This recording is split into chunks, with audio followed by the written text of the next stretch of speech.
søn kom hoppende langs med en grøft, der var grøn, og pludselig så de en blussende valmus stå med hovedet på skrå.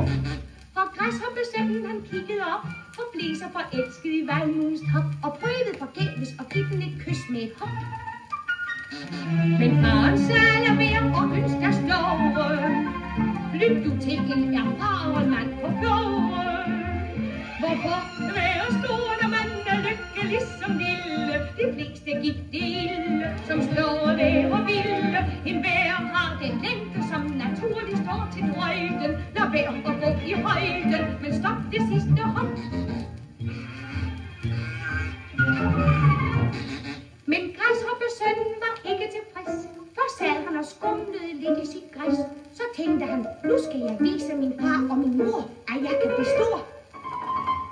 Og så sprang han lige op i blomsten. Goddag. Så valmusblusende blade faldt af. Og han røg selvfølgelig ned med dem oppe derfra.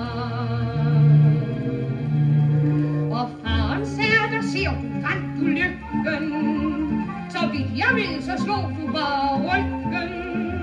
Hvorfor være stor, når man er lykkelig som lille? De fleste gik det ille, som store være vilde. En hver har den længde, som naturligt står til drøjden. Lad være at gå i højden, men stop det sidste hop.